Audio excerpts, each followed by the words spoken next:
네, 반갑습니다.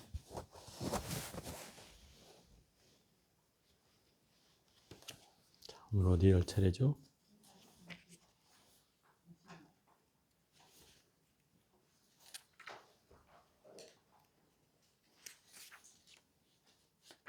자, 22, 43쪽.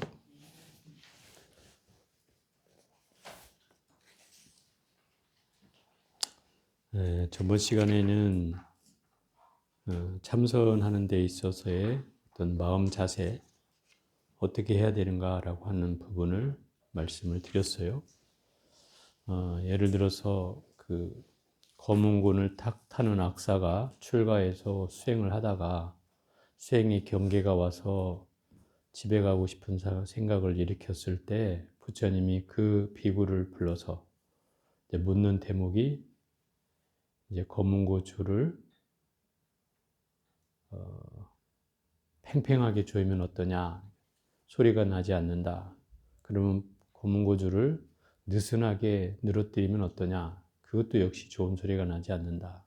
그럼 어찌해야 소리가 잘 나느냐 했을 때 이 사람은 검은고를 타던 분이니까 당연히 알맞게 잘 조절해야만 탈 수 있다는 소리를 듣자마자 부처님이 말씀하신 게 수행도 그와 같다. 조급히 서둘러서 하다 보면 병통이 생기고 너무 게으르면 나태해져서 공부가 쉽지 않으니 바로 그 속에 오묘함, 도가 있다. 그걸 알맞게 찾아내야 그의 공부에 도다라고 얘기하는 대목이죠. 마찬가지로 공부하는 사람은 이 마구니의 출몰에도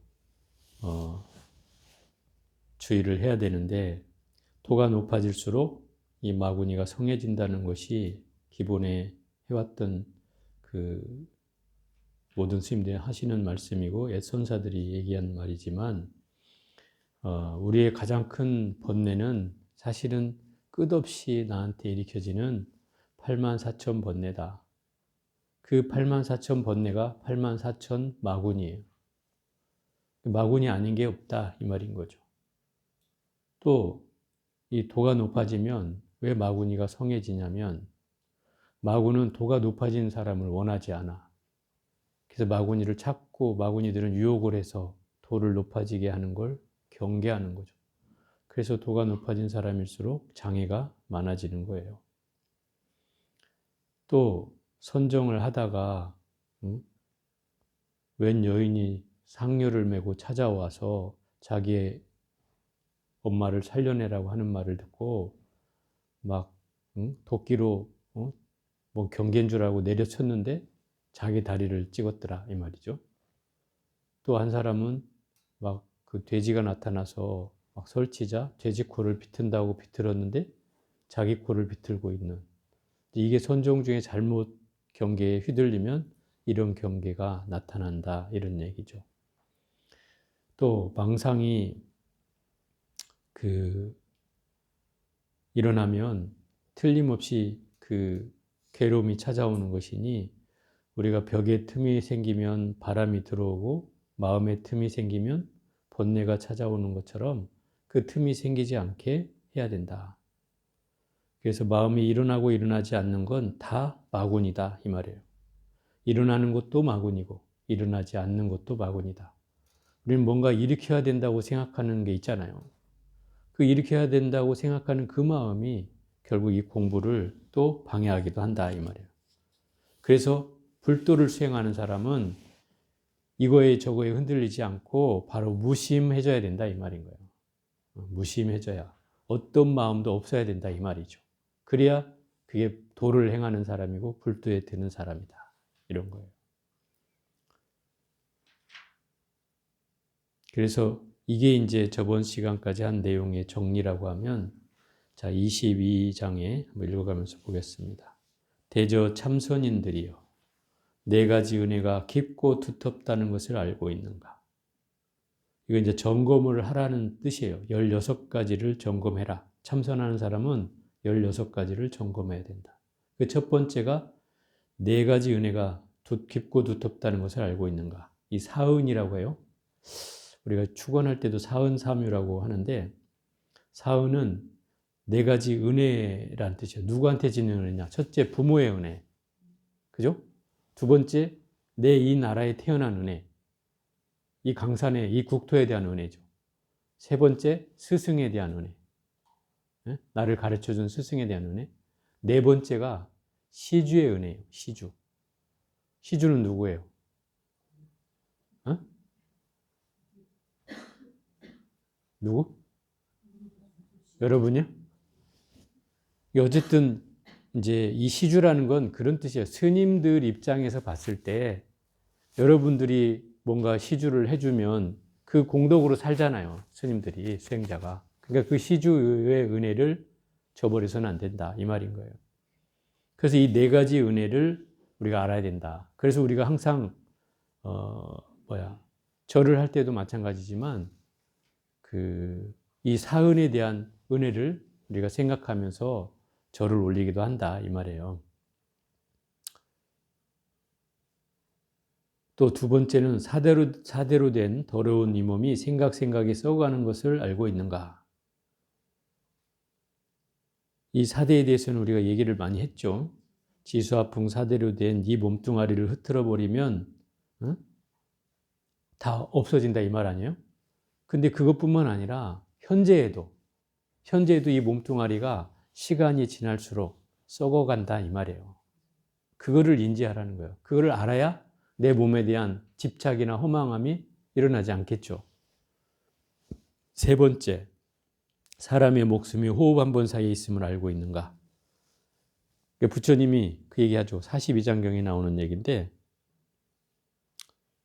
그 제자들한테 너의 목숨이 어디에 달려 있느냐 물으니까 한 사람은 밥을 먹고 먹지 않는 사이에 달려 있습니다. 그러니까 너는 잘못됐다. 한 사람은 사람의 목숨은 자고 깨어나는 사이에 있습니다. 이렇게 하니까 너는 반만 알았다. 이렇게. 또 한 사람이 대답하기를 숨을 쉬고 내쉬고 하는 사이에 있습니다. 이렇게 얘기하니까 부처님이 이야말로 참으로 맑다. 우리의 목숨은 호흡지간에 달렸다. 내가 숨을 들이마시고 내쉬지 못해도 죽는 것이고, 그죠? 또 내쉬었다가 들이마시지 못해도 죽는 거다 이 말이에요. 그래서 목숨은 바로 이 호흡지간에 달렸다 이 말인 거예요. 그것을 알고 있으라는 얘기죠. 또 부처님이나 조사 같은 이를 만나고도 그대로 지나치지는 않는가? 예를 들어 이런 거죠. 부처님이나 조사가 여러분 눈에 보일까요? 안 보일까요? 안 보일까요? 여기서 말하는 건 그거예요. 이 세상에 존재하는 사람들 가운데 부처님과 조사가 있다는 거예요. 여러분이 만나는 여기에도 있어. 그럼 여러분은 부처님으로 물론 여기지 못하겠죠. 조사로도 당연히 여기지 못하겠죠. 그러니까 만나고도 못 만나는 거예요. 그죠? 그 말을 이해되죠? 그러니까 여러분 스스로가 내가 부처님이라고 상대를 여기면 이미 부처님이 되는 거예요. 그죠? 왜 우리는 이미 부처라고 했잖아요. 그러니까 부처라고 해도 틀리지 않아요.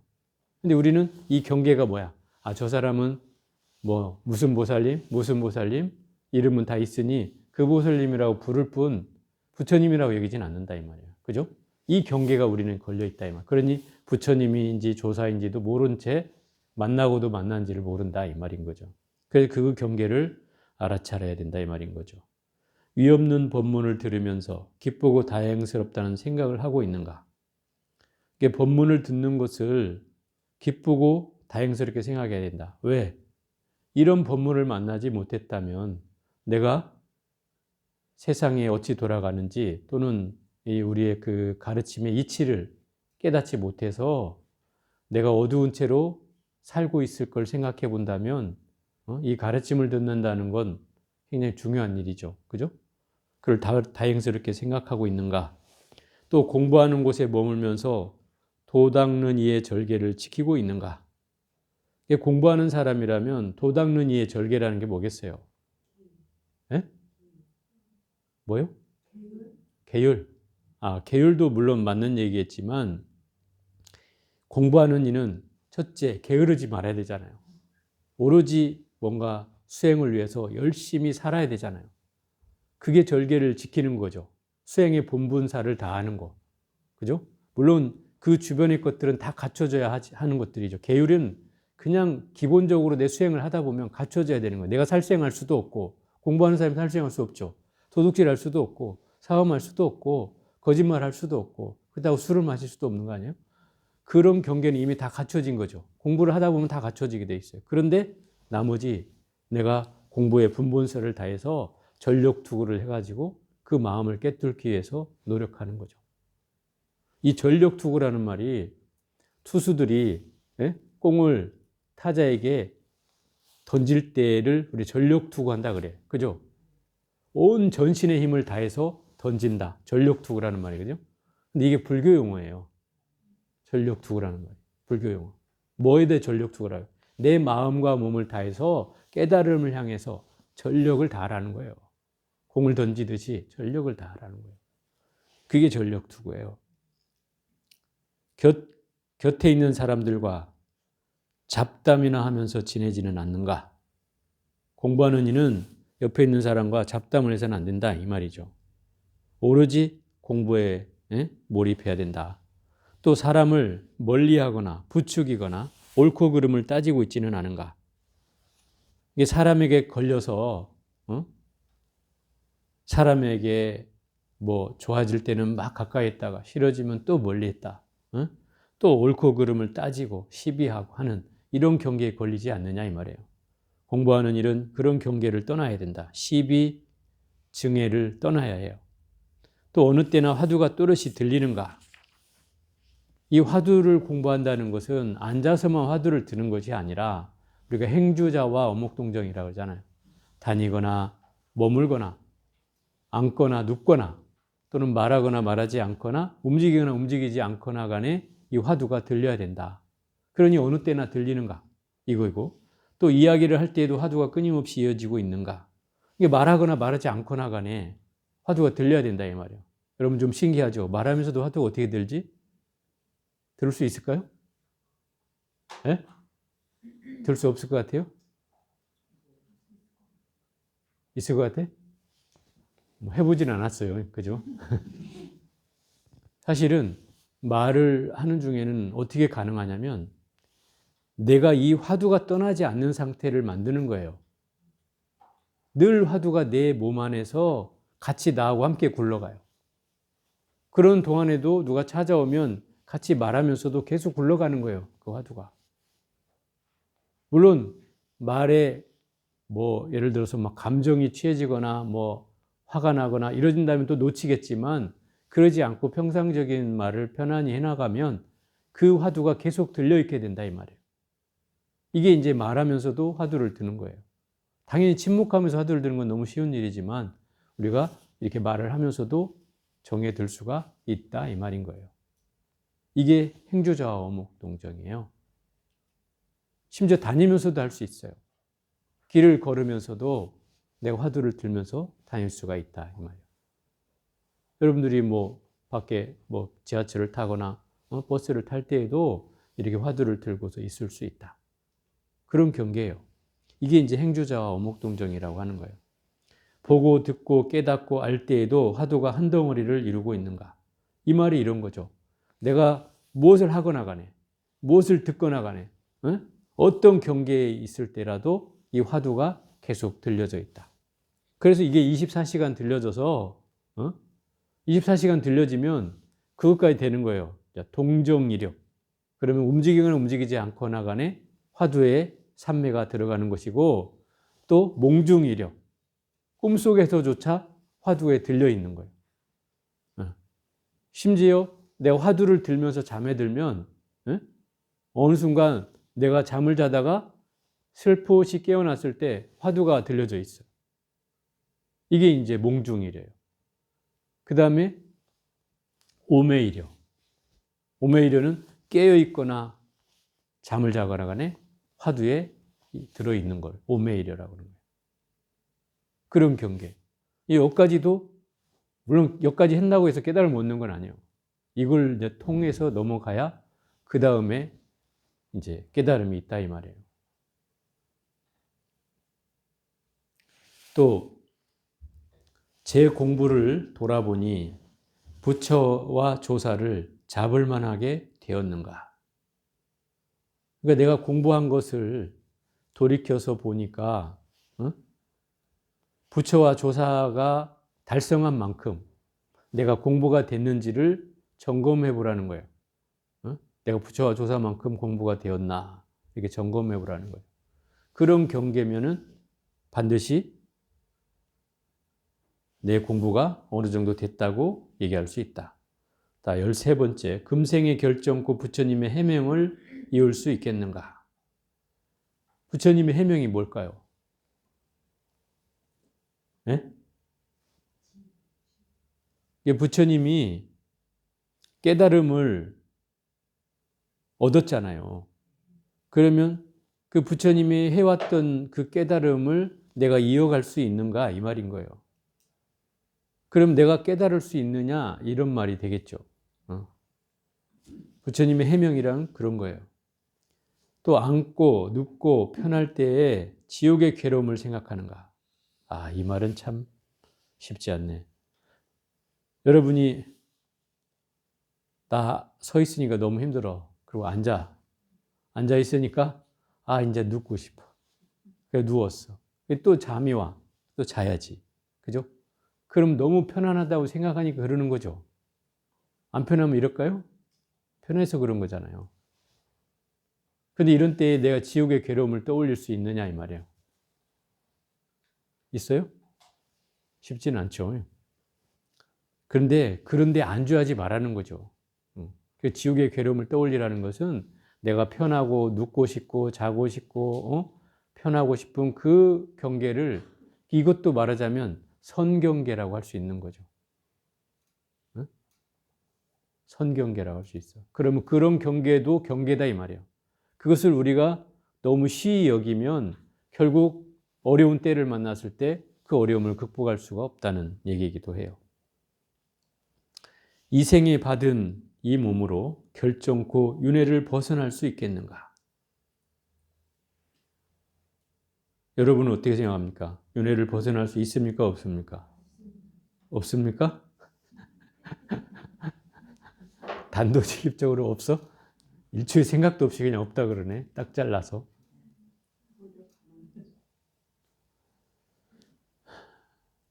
윤회를 벗어날 수 없다고 생각한다면 이거는 우리한테 불행한 일이에요.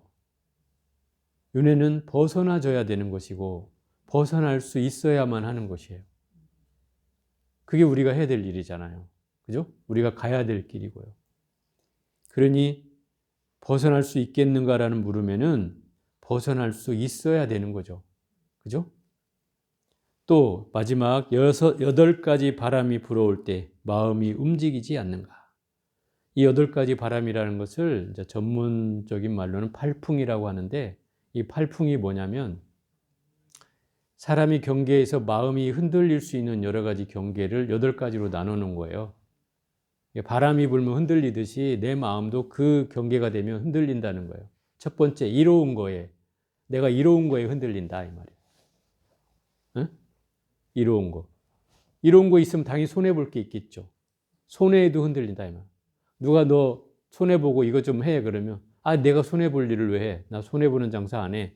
이렇게 얘기하지. 아, 그래? 내가 손해볼게 하는 사람은 많지 않다 이 말이죠. 그죠? 그 이익과 손해에 마음이 흔들리게 된다 이 말이에요. 그게 첫 번째, 2개의 바람이에요. 2개의 바람. 이풍이에요. 두 번째는 누군가 나를 비난하면 마음이 괴롭겠어요? 안 괴롭겠어요? 괴롭겠죠.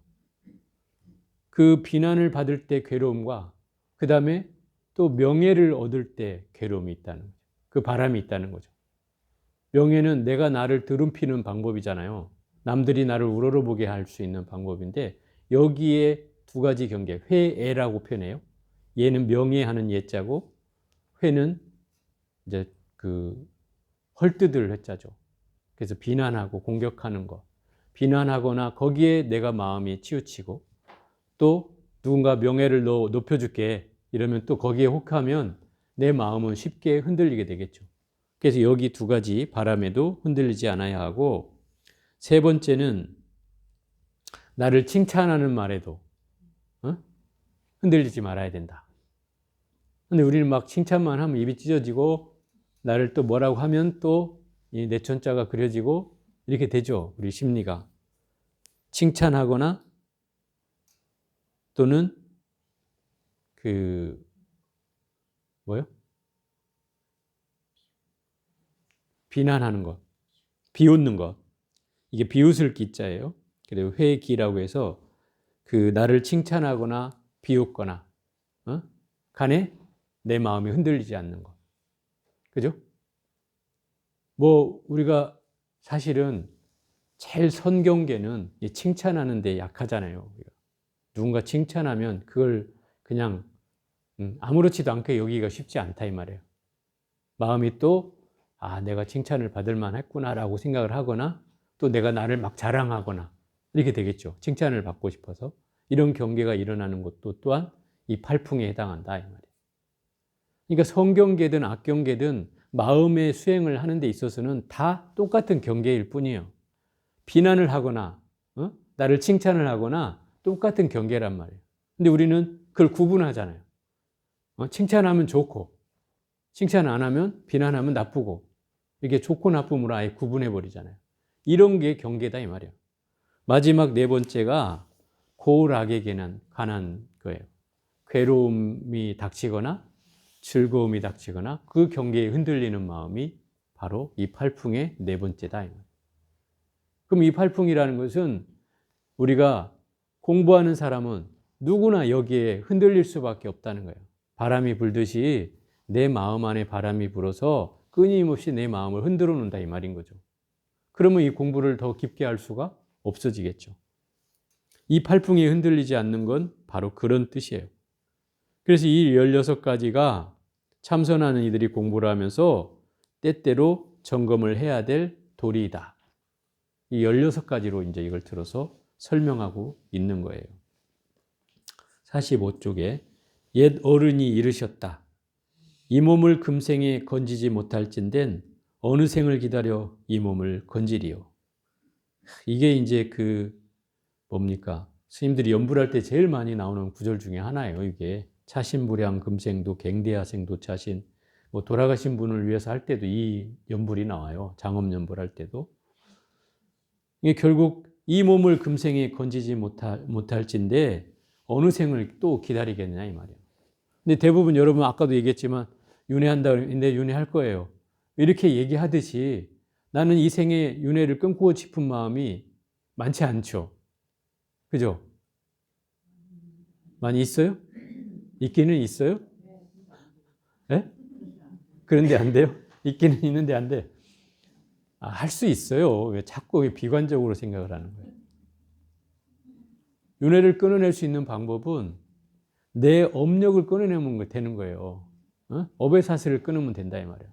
그럼 업의 사슬을 끊으려면 어떻게 해야 돼요? 그 업의 인과를 녹여내야죠. 그죠? 업의 인과를 녹여내야 되는 거예요. 그럼 업의 인과를 녹여내는 방법은 뭘까요? 열심히 수행하는 거예요. 또 여러분이 지금 사경하고 강경하고 수행하는 것이 바로 그런 과정이잖아요. 그런 과정이에요. 열심히 하면 돼요. 안 될까요? 됩니다. 됩니다. 너무 걱정하지 마시고 됩니다. 여기서 이제 주애를 풀어놓은 거예요. 네 가지 은혜란 여기 써놨네. 부모와 나라와 스승과 시주의 은혜를 말한다. 또 두 번째, 사대로 된 더러운 몸이란 아버지의 정수 한 방울과 어머니의 피 한 방울은 물에 젖은 기운이요. 수다 이 말이죠. 수. 정수가 뼈와 살과 가죽이 되면 땅의 단단한 기운이요. 이건 지죠. 지. 지수화풍 사대에서 지. 정수와 피가 한 덩어리로 되어 썩지도 않고 녹아버리지도 않는 것은 불의 더운 기운이요. 이게 화죠. 콧구멍이 먼저 뚫려 숨이 통하는 것은 바람이 움직이는 기운이다. 호흡하는 건 풍이다 이 말이죠. 풍의 기운이다. 그래서 결국 이 사대로 된 몸은 어쩌다는 거예요? 이렇게 더러운 몸으로 이루어졌다 이 말이에요. 그러니 여기에 뭘 내가 애착을 갖고 이걸 영원히 살 것 같은 양 막 하냐 이 말이죠. 안한존자는 욕기가 거칠고 탁하고 비리고 더러운 것과 어울려 뭉쳐진 것이라 하였으니 이것이 뭐다? 사대를 안한존자는 이렇게 얘기했다 이 말. 그 하고자 하는 기운이 거칠고 탁하고 비리고 더러운 것과 어울려 뭉쳐진 것이라 하였다. 이것이 더러운 몸이라고 하는 까닭이다. 생각에 썩어간다는 것은 세월이 잠시도 쉬지 않아서 얼굴은 저절로 주름이 잡히고 머리털은 어느새 휘어지니 다음의 말과 같도다. 지금은 이미 옛 모습 없지만 옛날에야 어찌 지금 같았을까? 과연 무상한 몸이지 않는가? 이 무상이라는 귀신은 죽이는 것을 놀이로 삼나니 생각할수록 무서울 뿐이니다. 우리가 맨날 무상하다 하잖아요. 참으로 무상하다. 그럼 이 무상이라는 놈은 이게 귀신이라는 거예요. 그게 나를 죽음으로 몰고 가는 귀신이라는 거예요. 그러니 이걸 무서워해야 된다 이 말인 거죠. 호흡의 날숨은 불기운이요. 숨을 내뱉을 때 이걸 날숨이라고 그래요. 후 하고 내뱉으면 내 몸에서 따뜻한 기운이 나오죠. 그게 불기운이라는 거예요. 그리고 들숨은 숨을 하고 들이마시면 그 밖의 기운이 나한테 들어오잖아요. 그걸 바람 기운이 들어온다 이 말이에요. 그러니 사람의 목숨은 오로지 들이쉬고 내쉬는 숨에 의탁하여 있다. 의지해 있다. 또 8가지 바람이란 마음에 맞는 것과 거슬리는 것의 2가지 환경이다. 결국 그 팔풍이 흔들리지 않으려면 내 마음에 내가 좋고 싫음의 경계를 떠나야 하는 거예요. 좋은 건 취하고 싫은 걸 버리려고 하면 이 경계가 결국 팔풍이 흔들리는 거예요. 좋고 싫음의 경계를 떠나는 거예요. 그게 팔풍에서 자유로운 거예요.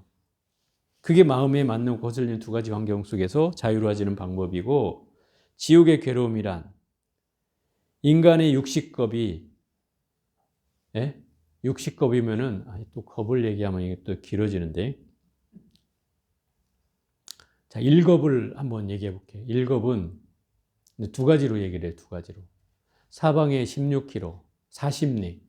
사방에 16km 된, 위로도 16km, 좌우로도 16km. 거기에 큰 통이 있다고 쳐요. 16km면 여기서 어디쯤 될까요? 한 서울역쯤 될까? 16km? 어디까지 정도 돼요? 서울역보다 더 되나? 더 될 것 같아요? 그러면 더 먼 데라고 합시다. 그러면 잠실쯤이라고 합시다. 그러면 여기서 그 잠실 정도까지 되는 데를 16km 정도 잡고 사방으로 16km, 거기다 위로도 16km를 내가 통으로 딱 만들어가지고 거기에 겨자씨를 다 채웠어. 조그만한 겨자씨. 우리가 제일 작다고 예를 드는 겨자씨를 다 채웠어. 그것을 100년에 한 번씩 내려와서 겨자씨 2알도 아니고 1알씩만 들고 올라가. 100년에 한 번씩 내려와가지고. 그러니까 100년에 한 번씩 내려와서 이 겨자씨 다 꽉 채워진 겨자씨가 다 없어지는 기간이 1겁이야. 상상이 돼요? 상상이 안 되죠? 또 하나는 이런 얘기가 있어요. 똑같은 크기의 바위가 있어요. 바위. 통바위. 뭐 갈라진 바위도 아니고 구멍난 바위도 아니고 통바위. 사각이라고 합시다. 16km, 사방으로 16km, 위로 16km 된 통바위가 있는데 그 바위를 100년 만에 한 번씩 선녀가 내려와. 그래서 살짝 앉았다가, 그래갖고 한 번 앉았다가 하는 게 100년에 한 번씩이야. 이게 다 닳아서 없어지는 기간이 1겁이야. 상상이 안 되죠. 그러니 여기서 60겁이라고 하면 1겁에 60배잖아요. 더 상상이 안 되죠. 이게 지옥의 하루 낮과 밤이라는 거예요. 지옥의 하루 낮과 밤이 인간의 60겁하고 같다는 거예요. 인간의 60겁하고. 그래서 지옥의 괴로움이란 이런 거예요. 화탕지옥. 화탕은 화탕이 아니고 확탕이라고 했어요. 확탕. 그죠? 확이란 게 뭔 말이냐면 큰 돌솥을 말하는 거예요. 돌솥. 그걸 확이라고 확. 응? 돌솥. 철확이라고 하죠. 철확. 돌솥을 철확이라고 해요. 지금 우리는 아마 철학을 별로 못 봤을 텐데 제가 이거 어디서 봤냐면 법주사 가서 봤어요. 법주사 가면 도량에 뭐 엄청 큰 건 아니지만 그래도 우리가 보통 크기 정도보단 큰 철확이 있어요. 큰 쇠.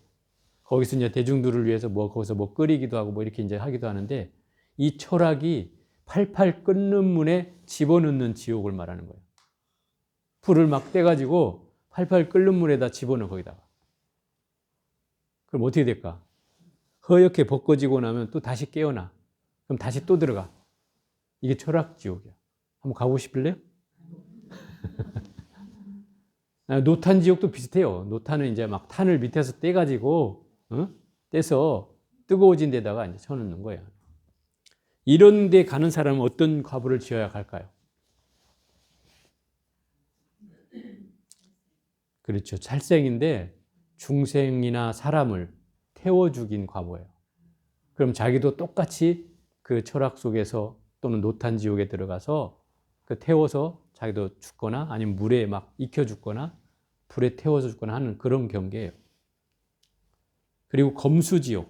검수지옥은 우리가 숲속을 지나가면 나무들이 있잖아요. 이 나무들이 칼날로 서 있어. 나무가 칼이야 그냥. 그러니까 내가 길을 가다 보면 베이겠어요, 안 베이겠어요? 베이고 째이고 막 뜯기고 하는 거죠.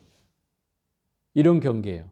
그럼 도산지옥은 어떤 지옥이냐면 산이 온통 칼날이 서 있는 것 같아. 칼날이 서 있어. 도산지옥은. 이 검수지옥은 나무들이 칼이라고 하면 도산지옥은 바닥이 다 칼이야. 그러니 뭐 이곳에 지나갔다고 하면 온몸이 나무나지 않겠죠. 근데 이걸로 끝나지 않아. 한번 가서 완전 쓰러져서 기절해 있으면 다시 또 깨어나. 그러니까 또 다시 또 가 그 길을. 지옥은 계속 그런 거예요. 계속 반복해. 쓰러져 있는 동안 잠시 쉬는 거예요. 잠시 쉬어. 또 이외에도 뭐 경설지옥이라고 있어요. 경설지옥. 뭐 발설지옥이라고도 하는데 발설지옥은 혀를 잡아 빼는 걸 이제 발설지옥이라. 혀를 잡아 빼. 쫙. 여러분들은 혀가 얼마 안 나올 것 같지? 지옥에서 빼면 한참 나와. 밭을 갈고도 남을 만큼 나와. 그리고 이 비슷한 게 경설지옥이라고 있어요. 경설지옥. 경설지옥은 혀를 잡아 빼는 건 똑같은데 여기다 밭을 갈아. 밭갈 경자야. 밭을 갈아. 쟁기로 밭을 갈면 혀가 어떻게 되겠어요? 끊어지거나 막 고통스럽겠죠. 그러고 이제 기절해 있으면 또 좀 쉬었다가 또 깨어나면 또 계속 반복하는 거야. 지옥은 그런 거예요. 그러니까 이 검수지옥은 칼날로 이루어진 나무로 이루어진 지옥은 주로 살인이나 폭력, 절도, 아주 극악무도한 죄를 저질렀을 경우에 주로 이런 과보를 받고 이 도산지옥에는 공덕을 베풀지 않으면 가는 지옥이래. 공덕을. 무서워요? 공덕을 짓는 게 좋겠죠, 아무래도. 물론 이 얘기는 어떤 얘기냐면 내가 공덕을 지을 수 있는 환경에 처해 있는데도 안 하는 사람이라는 뜻이에요. 그런 사람이라면 당연히 그 책임을 져야 된다는 거죠. 제가 예전에 그런 얘기를 했던 기억이 나요. 부자들은 부자로 태어난 이유가 있겠어요, 없겠어요? 있겠죠. 있어요. 또 분명히 전생에 뭐 복을 지었거나, 그죠? 뭔가 그런 환경에 있었기 때문에 그 집안에 태어나는 거예요. 그러면 거기 태어나서 제대로 안 살면 엄청난 과보가 따라요. 그게 회양을 잘하는 방법이에요. 내가 부자로 태어났으면 그걸 내가 가지고 갈 수 있는 돈은 한 푼어치도 없어요. 그죠? 아무리 지금 가신 뭐 이병철 회장이나 이건희 회장이나 뭐 정주영 회장이나 뭐 가지고 간 사람 있어요? 한 푼어치도 안 가지고 간단 말이에요. 그럼 내가 있는 동안에 많이 베풀라는 뜻이에요. 그 가진 돈을. 그게 부자의 도리인 거예요. 그게 사회의 환원이고 사회를 위해서 어려운 사람을 위해서 돕는 일이에요. 그걸 해야 되는 거예요. 그걸 안 하면 그 기업은 오래 갈 수가 없어요. 오래 못 가요. 예를 들어 삼성이나 현대 뭐 이런 회사들이 지금까지 오래 남아있는 이유는 그런 사업들을 해가기 때문에 그런 거예요. 이 사람들은 그 복지라는 거를 기본적으로 깔고서 해요. 큰 기업들은 다. 그러니까 그 기업들이 오랫동안 유지되는 거예요. 사회 속에서 또 칭송도 받고 하는 거죠. 그런 경계가 있어요. 그래서 우리가 있는 사람이라면 당연히 그 공덕을 회양해서 나눌 줄 알아야 된다는 거죠. 물론 꼭 부자만이 아니라 우리들도 지을 수 있는 만큼은 짓고 살아야 되는 거예요. 지을 수 있는 만큼. 내가 할 수 있는 만큼. 뭐 그렇다고 내 재산을 다 하라는 건 아니지만 내가 할 수 있는 만큼 일정하게 그것들을 행하면서 하는 것이 바로 이 지옥을 면하는 길이다. 또 사람의 몸을 받기가 다시 받아서 나기가 여기 참 재밌는 표현을 해서 바다에 떨어진 바늘 찾기보다 더 어렵대. 응? 바다에 떨어진 바늘 찾기보다 어렵다. 그러니 사람으로 태어났다는 일이 얼마나 큰 복이에요. 그죠? 그러니 사람으로 태어났을 때 어떻게 해야 되겠어요? 잘 살아야 되겠죠. 잘 살아야 돼요. 잘 살려면 내 마음을 훨씬 키워야 되는 거예요. 마음을 키워야 잘 살 수가 있어요. 어떤 사람은 맨 로또 복권 되기만을 바라는데 그렇게 하고는 잘 사는 게 아니에요. 마음의 크기를 키워야 된다고. 마음의 크기가 크면 당연히 나머지는 다 따라와요. 네? 나머지는 다 따라와. 뭐 복이라는 건 저절로 따라오게 돼 있는 거예요. 내 마음의 크기가 커지면. 그런 거예요. 그러니 뭘 닦아야 되겠어요? 내 마음을 닦아야 되는 거예요. 그래서 마음을 더 크게 가지려고 하면 마음이 커지면 따라서 그 맞는 그 주변의 것들이 다 갖춰지게 돼 있다 이 말이에요. 이 사람 마음의 그릇은 커져 있기 때문에 얼마나 많이 담을 수가 있겠어요. 그러니 그 주변의 것들이 다 갖춰지기 시작해요. 나눠도 없어지지 않을 만큼. 써도 부족하지 않을 만큼. 충분히 채워지고도 남아요. 또 없어진다 한들 또 이내 채워지게 돼 있어요. 그런 사람이라면. 그래서 우리가 내 물질적인 것을 얻으려고 하지 말고 어떤 사람 자꾸 와서 스님 부자가 되는 방법을 가르쳐 주세요. 자꾸 이런 거나 묻는데 부자가 되는 건 내 마음을 크게 갖으면 크게 가지면 그게 부자가 되는 거예요. 저는 그렇다고 생각해요. 근본적인 걸 갖춰라 이 말이에요. 그러면 모든 건 자연히 이루어진다.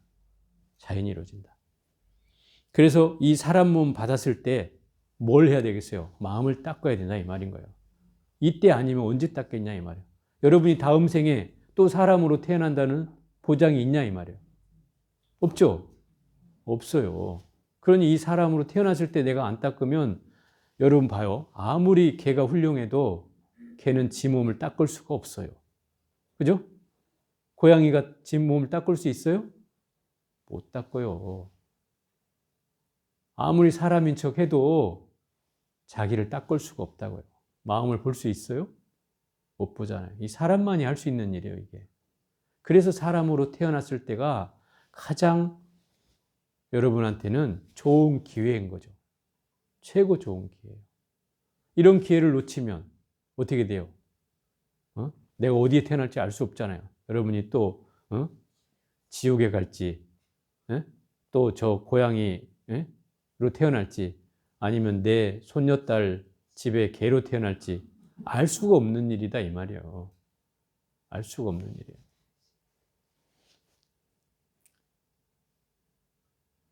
그래서 우리가 이 과보를 짓지 않아야 되는 거예요.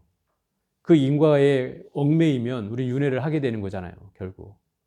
그래서 과보를 짓지 않으려면 어떻게 해야 돼요? 네? 내가 잘못된 일을 하지 않아야 되는 거죠. 근본적으로는 그런 거예요. 그 근본은 더 근본으로 들어가면 결국 마음을 닦아서 깨치는 일이면 뭐 더할 나위 없겠지만 근본적으로는 우리가 이런 경계를 만나기 위해서 나의 행실을 잘 살아야 되는 거죠. 그게 이제 기본이에요.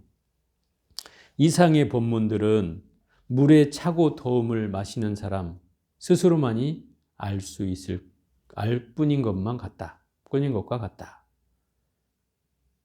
결국 물에 차고 더움을 아는 사람은 어떻게 알 수 있어요? 마셔봐야 알죠. 그래요. 마셔봐야 알아요.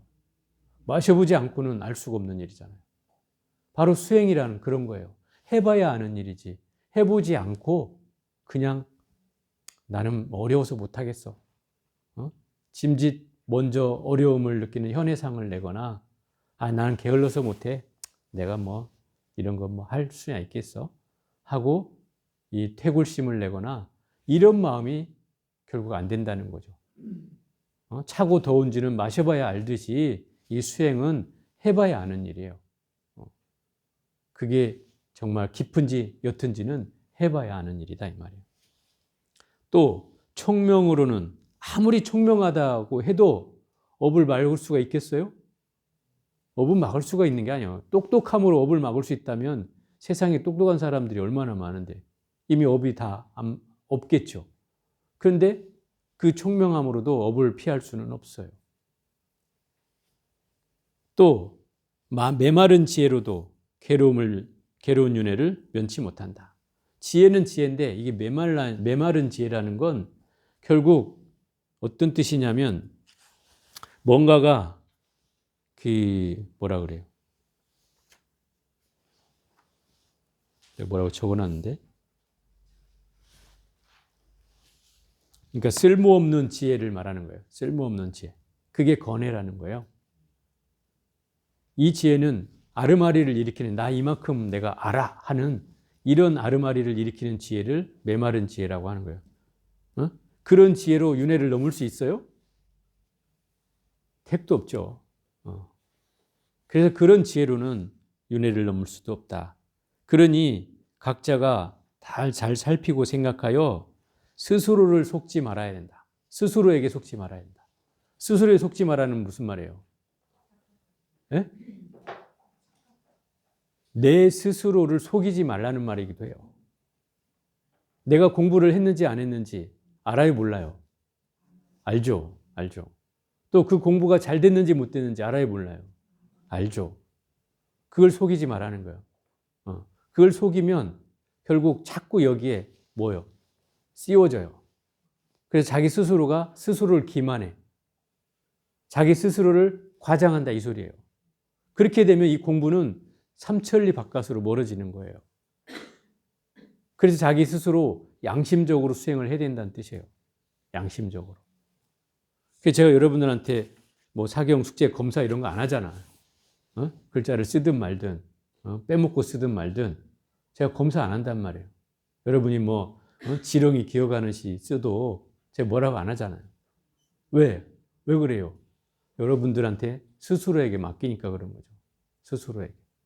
그 스스로 마음을 가지라는 거예요. 그런 양심이 있어야죠. 그죠? 어떤 분은 이런 게 부모가 엄마는 어떻게든 빨리 써서 끝내려고 하고 딸은 에이 그렇게 쓰면 안 돼. 스님이 그렇게 쓰라고 안 했어. 똑바로 써 똑바로 이러면서 막 정자로 막 쓰니라고 얘는 끝날 수가 없어. 그럼 어떤 게 잘못된 거예요? 엄마가 잘못된 건가요? 딸이 잘못된 건가요? 각자 수준에 맞게? 둘 다 그럼 틀린 게 아니에요? 그러니까 이 엄마는 빨리 끝내고 싶은 마음이 있겠죠, 당연히. 근데 중요한 건 자기가 알아보게는 써야 돼요. 자기도 모르면 안 돼. 에? 있어요. 제가 한번 검사해 볼까요? 또 어떤 사람은 한글로 쓰는데 영어인지 한문인지 구분이 안 돼. 이런 사람도 있어요. 또 이거에 반대로 너무 정자로 쓰려고 하면 사람이 이제 그것도 집착하고 있는 거예요. 그럼 진도가 안 나가죠. 그리고 이게 마음이 또 깊어지는 것도 아니야. 자기 성격이 그런 거야. 성격이 이렇게 또박또박 끊어서 쓰지 않으면 마음이 시원하지 않아. 이런 사람은. 그 경계에 걸려 있는 거예요. 이게. 그냥 제가 늘 얘기하잖아요. 편하게 쓰십시오. 제가 그렇게 하죠. 편하게 쓰십시오. 그러면 이거든 저거든 걸리면 안 된다는 거예요. 너무 깔겨 써도 문제고, 너무 정자로 써도 문제다. 왜? 정자로 쓰면서 마음이 불편하지 않으면 괜찮아. 근데 꼭 이런 사람들은 불편해요. 왜? 남들 하는 거 보니까 막 속 터지거든. 또 저렇게 하면 막 인정이 안 되거든. 또 그러니 엄마 하는 거 보면 천불이 나고, 또 자기가 하는 건 좋긴 한데 진도는 안 나가고 답답하지죠. 이래서 이제 이게 두 개의 경계에 우리가 걸려 있게 되는 거예요.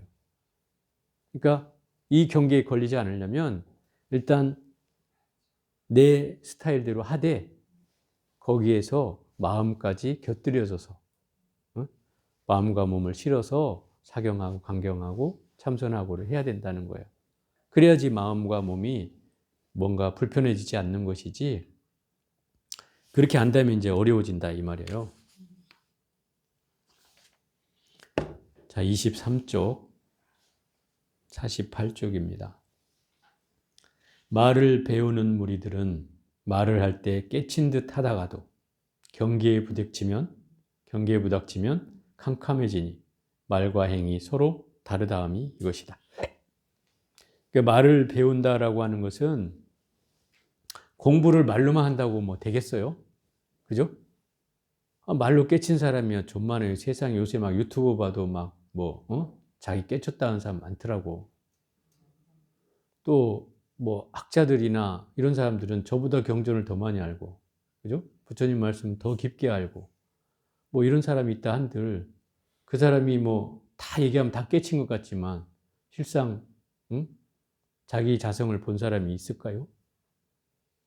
결국 말로서는 뭔 소리를 다 할 수 있죠. 그렇지만 그 경계에 딱 부딪혀서 예를 들어서 뭐 직절하는 법문으로 회통하듯이 옛날 막 임재스님이 막 하듯이 소리를 왁 하고 찌르고, 또 아니면 덕산 스님 마냥 막 몽둥이를 들고 와서 막 한 30방을 막 내려쳐가지고 후드로 팬다면 거기 도망가지 않을 사람 없겠죠. 그러면 깨달은 사람이라면 그 도망갈 일이 없죠. 맞아도 아프지도 않아요. 깨달았다면. 아픈 것은 이미 내 마음과 몸의 경계가 벗어나지 못했다는 뜻이에요. 그게 이제 차이라고 할 수 있어요. 그럼 꼭 때려야만 마시냐? 그건 아니지만 이제 말로만 하는 사람이라면 그런 경계가 있을 수 있다 이 말이에요. 그래서 그 언행일치가 돼야 된다 이 소리를 하고 있는 거예요. 공부하는 자는 말과 행실이 같아야 된다. 그게 이제 여기 밑에 해놨잖아요. 말과 행실이 같지 않고서야 무슨 소용이 있으랴. 이게 언행이 일치돼야 된다 이 말이에요. 공부하는 자는 당연히 그렇죠. 그래서 공부를 하면서 여러분을 지도하듯이 여러분도 공부하면서 사는 거예요. 그게 언행일치하는 거죠. 똑같이 내가 실천을 해가는 거예요. 물론 거기다가 내가 봉사하고 보시하고 뭐 이런 행위를 더 해간다면 금상첨화겠지만 결국 이런 언행일치가 될 때에 비로소 우리는 수행은 훨씬 더 깊어지는 거예요. 그렇지 않겠어요? 수행이라는 거는 그렇게 내 말한 대로 지켜가는 거다 이 말이에요. 예를 들어서 보현행원품에 보면 그 참회 부분에 성심참회라고 나와요. 성심참회. 보현행원품 읽는 사람은 알 거예요. 참회를 할 때는 정성스러운 마음으로 참회를 해야 된다. 이런 뜻이에요. 성심참회라는 게. 근데 그 정성성자가 재밌는 게 말씀 원변에 이룰 성자, 이게 정성성자예요. 그럼 정성이 뭔가 한번 생각해 보면 말을 한 대로 지켜낸다는 뜻이요. 말을 한 대로 이뤄낸다는 뜻이다 이 말이에요. 정성은 이런 거예요. 한 대로 지킨다 이 말이에요. 내가 말을 했으면 그대로 지켜가는 것이다. 이게 정성이에요. 옛날에 어른들은 그렇잖아요. 꼭 반드시 추수를 하면 제일 먼저 뉘를 까서 밤새도록 까가지고 그걸 머리에 이고 부처님께 올리러 간다 이 말이에요. 그랬죠? 그랬죠? 안 그랬어, 보살님? 우리가 그런 시절이 있었단 말이에요.